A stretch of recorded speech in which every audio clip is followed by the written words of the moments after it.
Hello, and welcome to the Being Human podcast, where we explore what it means to be human, physically, mentally, and spiritually.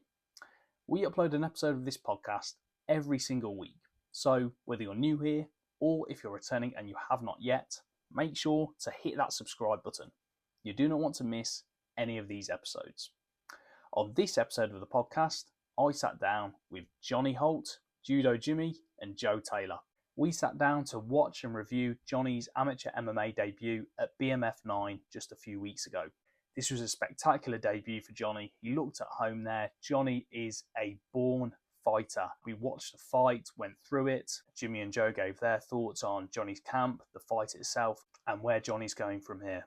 Johnny's the new star on the block out of the HW1 fight team. He's a great guy. I'm looking forward to having him back on the podcast in a few weeks' time because he's getting right back on the horse and having another fight on BMF in October. So we'll have him on to do a full-length podcast for that. But for now, get his fight on and join us in recapping his amateur MMA debut. If you enjoy these fight recaps, if you enjoy the conversations that we have here on Being Human, then make sure to hit that subscribe button, give this video a thumbs up, drop a comment below, share it around on social media. Thank you for watching, thank you for listening, and thank you for supporting Being Human. The Being Human podcast is brought to you by Mr. Bassett's Grappler's Coffee. If you are a grappler or an MMA fighter, this is the only coffee you should be drinking. It is the strongest coffee I have ever drank, but it is beautifully smooth. This is going to get you firing on all cylinders every day for all of your training sessions. It's going to improve your performance on the mats, keep you powerful and sharp. And all you need to do to pick up a bag of this is to head to mrbassets.com and use the code WAG10 to get 10% off your order. And don't forget to pick up a bar of Grappler's soap too whilst you're there. The Being Human podcast is brought to you by Ra Optics. These are the best blue blocker glasses on the market. You want to stay productive, focused, you want to keep your energy levels steady, stop your mood from crashing whilst you're staring at the screen all day, then you need to be wearing your blue blocker glasses. The last thing you want is to do a hard day's craft at work and then feel tired, exhausted and drained before your training in the evening. To minimise the impact that your work day is having on your training in the evening, pick up a pair of these daylight lenses by heading to raoptics.com and using the code WAGLELE to get 10% off your lenses. And you can also pick up a pair of these sunset lenses for the evening after training whilst you're there. And now presenting Being Human with Johnny Holt, Judo Jimmy and Joe Taylor. Quality walkout. This is the walkout. Great walkout. So, I mean, actually, Jim, kick it off for us. What's the walkout? Well, just give us a bit of background. This was Johnny's first fight, right? This was Johnny's first fight, right? What's the decision process in deciding someone's ready to fight? What did you see in Johnny which made you say, yeah, this is his time? I'd say the year and a half of constant work and improvement and mindset and work ethic really got him here for me and gave him the opportunity. One of the most dedicated in the gym by far. Was ready. Been looking for a fight for a while now, haven't you? You know what I mean? Been wanting to fight for a while. And like I said, I think just that. I just think work ethic and performing in the gym, always on the mat every night of the week, and always improving. And if you watch the fight or seen the fight, a born fighter, you know, for sure. Which is what you can never give anyone, no matter how much skill set and mental prep and all the work in the world. But he's a born fighter, and he shows this in here. And his techniques were, in areas where he was having small little problems in camp, excelled, and I think he did absolutely fantastic, as we're gonna see and get to. But I think it's just attendance. The ones that want to fight, a lot of guys in this gym mention fighting and stuff. If you want to fight, then conduct yourself like Johnny to get yourself even in the mix, because guys aren't here every day and aren't putting the work in. And some guys mention fighting and stuff. Then I think you need to look at the guys in this gym who are fighting: Johnny, Perry, Jay, Zach, etc., and try and take a leaf out of their book, being there every single day and put the work in accordingly. And to hear from all three of you briefly, what was camp like for Johnny? Obviously, Johnny, give us your first-hand perspective on what your camp was like, and then to hear from Jimmy and Joe, what was Johnny like in camp? Well, I think it was just normal, really. I definitely from the point that where the fight come about and we sort of like signed it and everything was like ready to go, that I was sort of overthinking it then and letting my mind sort of run away for the first 4 to 6 weeks of the camp, and then like towards the end it sort of, I don't know, sort of had the grips of it in my head, and come fight day I was probably the calmest I've ever been. And yeah, that's all she wrote really. Like went as about as smooth as I could possibly hoped. And yeah, just felt mint on the day. Like looking back at like videos of me warming up and stuff, like not even got music on, just purely in the moment, stone cold. Yeah, it's really really good. But yeah, what do you think? Yeah, following on from what Jimmy said, I thought Johnny had been a team player for the best part of a year and a half, and then it was his own time to step up. So I think it all came to fruition. There were some moments in camp where he showed some frustration, and obviously camp's hard at the best of times. But what he needed to remember, and what we always tried to get him to realise, is that a lot of the guys fighting are a lot more experienced and a lot deeper into this game than he was. So he was going to be struggling in some of his rounds, and he was going to be fighting for his life in a lot of those rounds. But when it comes to the night, the guy he was in there against, no matter how hard he trained, he was a debutant the same as Johnny, and he wouldn't have walked through the same fire that Johnny had walked through. I think Johnny grew as a man, as a fighter. I think he grew in levels of maturity. Yeah. I think he made big leaps over those 8 to 10 weeks. And on the day, I can't vouch any more for him than he has done for himself. I thought he was in a great headspace. He was calm, he was collected, but also he was enjoying the moment and taking it all in. He wasn't letting it pass him by. He was just present. And then, as you'll see from the performance, I couldn't have asked for anything more of a coach. I was so proud of him. Yeah, absolutely. Yeah. I mean, everything you said, like I say, eyes and loads of camps, like every camp that we all have. But just, you're just very, what's the word?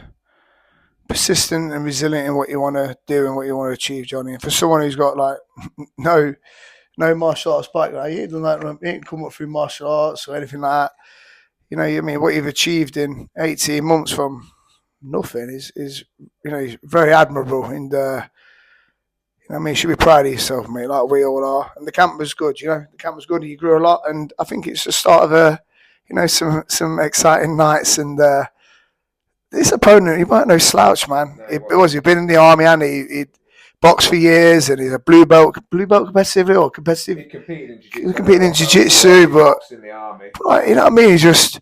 And this is a fast and furious start. I mean, but Johnny's a fighter, man. Look, man. That's what I was about to say. You're talking about that fighting spirit, Jim. It's all guns blazing from the get-go, isn't it? Yeah. This guy's bringing Listen, man, I think even Johnny would say he got a little bit adrenaline dump and a bit trigger happy. But you know what, though? Like, at the end of the first round, obviously, yeah, come on, John, it's not your cleanest work. But look, you keep his stance, you're trying to kill him. You got a bit adrenaline up and stuff, right? But this is, he walked onto a little pool there, lost your balance when he cleared. But look, Is that just an off balance, Johnny? He pulls you a little bit. He kind of walked onto the shot. He walked onto the shot a little bit. I think I stepped onto the shot. Yeah, put me on my bum, but quickly got back up. Yeah, it dinged me, but it was just like a spur of the moment sort of thing. Like Jimmy said, I stepped onto the shot. It's caught me off guard. I fell to my bum, but I've got up, took my elbow in, and come against the cage and got out of there. Just trying listening to obviously the smart guys who got in the corner and do my thing. I just wanted to say as well, like, this is a mad pace, and I'm not going to lie, when you came back in between rounds, I was like, fuck me, he might be tired here. You weren't even breathing, man. You weren't even got your wind. You were like, you're fit, man. You're so fit, game, putting the work in, enjoying the journey. I think you can cause some amateurs some headaches, mate. That's some good fucking nights. You know what I mean? And then let's ride it till the wheels fall off. You know what I mean? But right now, it's just enjoying it and yeah, living the dream, man. I remember there were some moments in the camp where, obviously, because of the skill level of his training partners, Johnny wasn't able to show as much as he would have liked to have shown in the camp during his training sessions. Some of the things he had in the locker, just because the guys were capable of shutting him down and they knew what he was going to do. I remember Jimmy saying, like, when it matters, it will come out, because I know he's got it in the locker. I noticed it when we had a couple of PT sessions together, me and Jimmy working one-to-one with Johnny, like how much he actually knew. It was very refreshing and surprising to me. And then on the day, like the fitness, the mindset, all of that, but then He defended a takedown. He got took down. He got back up. He showed striking. He showed grappling. He finished with a submission. It might not have been the most technically proficient rear naked choke, but he finished with a submission. I'm still happy about that. The lad wanted a way out. Johnny gave him a way out. And also in the corner, I remember Jimmy said to him, clear instructions. He's dipping now. Throw up the centre and throw more kicks. You're just punching. Throw more kicks. Literally, I think you'll see in a minute. One of the first exchanges they had in the second round, Johnny threw an uppercut and a left body kick, and it landed clean. And that was kind of the beginning of the end. And the guy's looking for a way out from the moment the second round starts. That's what I was going to ask. What was the message here in between rounds in the corner? Just this what Joe said, that, and just a bit more discipline. And like I say, as soon as I see him, actually, he was super present, and he calmed in between this round a lot. And he wasn't even tired, man. Like, it was a mad 3-minute pace. And the kid and the lad in the opponent, he looked beaten. He looked in trouble. You know what I mean? I didn't think he'd be having this sort of. That weren't the first round he'd been treating. He came out game, but he was marked up. He looked tired. And then look, man, Johnny's in his face, giving him some. You know what I mean? Keeping his range a bit better. You know what I mean? But it was good. When he defended his takedown here, I remember this. That knee there. Takedown and the guy there, this deflates him massively. Wrist control, run away. Like, it's good, man. You know what I mean? Literally what Joe just touched on there, like struggling against some of his more experienced, training partners to land some of his stuff and getting frustrated. But exactly what Joe said. We can see, we knew when we done the PTs with him, it's in there. We knew it was in there. And we did say, it's going to come out, don't worry about it. And you listened to us and you kept the faith. And nice little leg up. Yeah, little leg up. That was a lovely table, wasn't it? Yeah, it's good, man. And this is what I thought going in. I thought, because I knew, Johnny, you'd be game. I thought the only way you're going to lose this is if you come up against a really strong grappler and they're just able to hold you down. But how did you feel in terms of the grappling exchanges? Because here, you're really having your way with him in the grappling. And then there we go. I've just talked through the finish, but that was the rear naked choke. Talk us through the finishing moment. Yeah, just obviously, especially looking back, hindsight's a wonderful thing. The first round was just obviously my MMA debut. I'm going in, I'm just swinging, my hands are a bit low and sort of swinging and hoping really. But so it's just it's all mad. Like, you got so many emotions and adrenaline and everything. Like, everything's moving like proper like a blur. But yeah, no, I managed to slow it down in the second round, listening to Joe shout at me when I first took his back. I've got the daggy, and I'm just there punching his head in, really passing the hand off, punching his head a little bit more, just really set that rear naked choke up really, really well. I think obviously the anti-hook system that I've sort of developed there in the finish. It's not something that you'd see every day, but the choke was tight there, mate. Something that exactly. And I was trying to get my knee in after, but yeah. I mean, he got under the chin. He had good head position. He locked it up tight, and the lad was done, man. Like fuck that kid up. He was a nice kid as well. I seen him in the toilet afterwards. I had to give him a little bit of a counselling session because he got quite upset just about how he thought he could have done better and everything else, and like, I felt quite sorry for him. But he come in prepared. His camp looked competent, and we're ticking all the boxes, and the other guys fight that night. And fucking did pretty well. Johnny was just a better man on the night. And I think he's the better fighter in general, to be totally honest. Any debutant would have had their hands full with Johnny that night. Yeah. Well, that's what I was getting at. Talking about, the only way I saw Johnny losing really was him getting held down by a good grappler. It's not taken into account what we've already talked about, which is obviously in camp, Johnny might have been having rounds where you're getting held down, but that's because you're against the other squad guy. Yeah, the other squad guys that have been fighting, training for 5 plus years. So then when you go in against another debutant, someone more around your level, well, we saw you dominated the striking, you dominated the grappling. Oh yeah, really, really happy with my performances. Obviously, I can only thank these two people sat next to me. Obviously, well, everyone here, all my teammates, all my coaches. It's because of you that everything's possible, And I think we're really quite blessed to have Jimmy and to have Joe and have all the other guys like Perry and like higher level guys, purple belts, blue belts, black belts with these guys, like super, super high level rounds. Got great facilities down there. I feel really, really blessed to be a part of it. And also the atmosphere was rocking, mate. Mystery even said, like, he's been at Bellator prelims and stuff, which ain't as hectic as that. Johnny had a big crowd there with him. The lad was from Barnsley. He had a big crowd there. They were loud. That could go either way. That could give you that adrenaline dump. That could get you overly emotional. Johnny handled it all perfectly, honestly. Like I can't say enough good words about how he handled it. And it was brilliant to be a part of as well. It was electric. It was electric. Emotional, we were emotional. You know we were. Fight back a little bit. Yeah, just through pure pride and admiration and everything you've come through to get there. It was beautiful. Yeah, no, it was really good. And obviously, it's going to be big. Just going to be bigger and better going forwards. You know what I mean? Next time we're going to be better.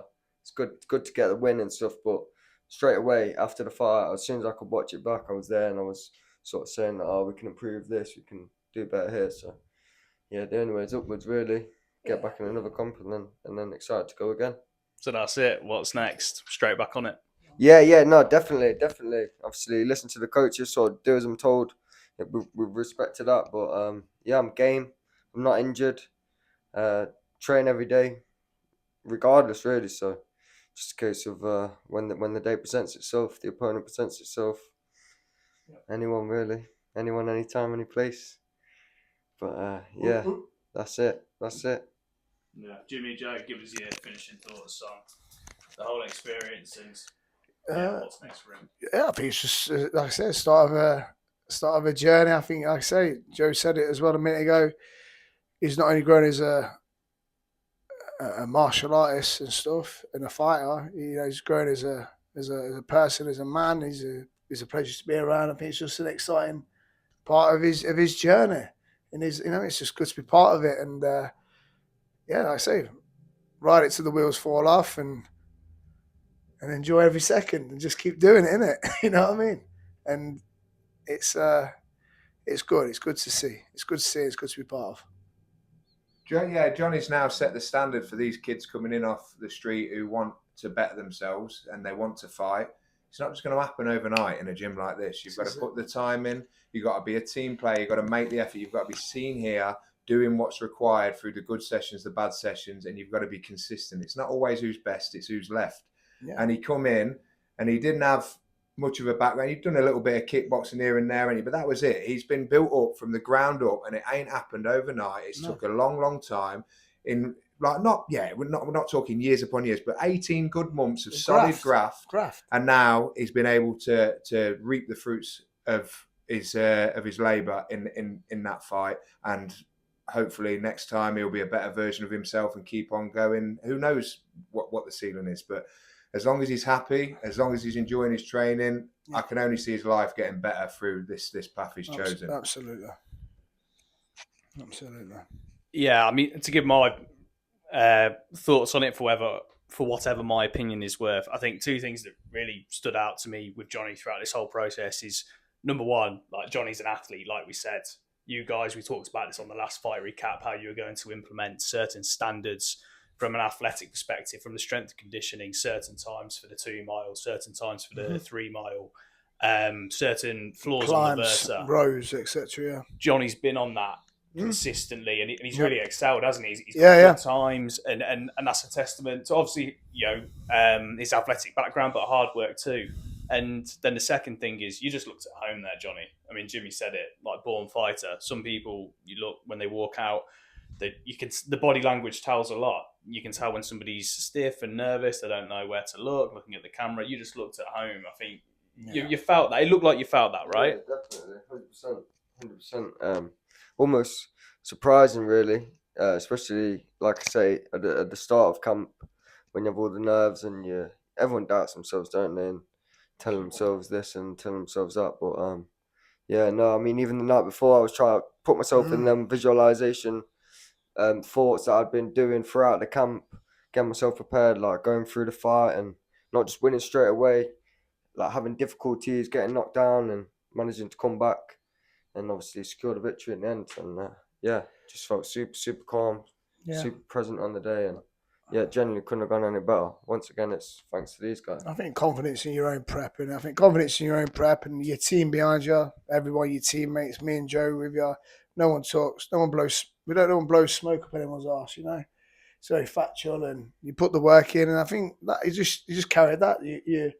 You look confident. You knew you'd done the work, and you're going to the front line armed and ready. Well, that's it. Yeah, You know what I mean? Like we all believed, we were gonna get the win or give a very good account of yourself or I ourselves. suppose that's what it is. Though on the day, it's like you're either gonna do it or you're not. You know what I mean? Yeah, you're there for battle. You're there to get the job done. So It was regardless of feelings, you just got to get to work. Really, haven't you? it was refreshing for me to see someone, because so often you see guys who train for this, of guys with a very good leg. I've been in some decent corners now with some decent guys, and like sometimes nerves take over, and of course it's totally natural and normal to be nervous and everything else. But sometimes I feel like these guys who put all of this work in, they don't appreciate their moment. They don't live their moment. And this is what lads up and down the country sit in pubs doing fuck all talk about doing, like what Johnny's done. Like he's embodied being a man, being a fighter, going in and testing himself. Yeah, he was a little bit nervous throughout fight week. We had a couple of chats. He got through those emotions, he rode it out, but there can be no courage without fear. And he stepped up and he made the most of the occasion. It reminded me on a smaller scale of like when Jimmy fought Skibinski, and like I really felt like on that walkout with like Bad Boy Chiller Crew playing all that, like he really like embodied that moment. And then you see from the performance what it can do being present in there. Do you know what I mean? And actually you live in your dream, man. You live in your dream. This is what you do all this work for. Don't shy away from it. Step towards it. Enjoy it. Yeah, massive respect and admiration to you, Johnny. I know I speak for these guys and everyone at the gym when I say we're all massively proud of you. And as you said yourself, the first of many more to come. Yep, So definitely. well done, man. Oosh.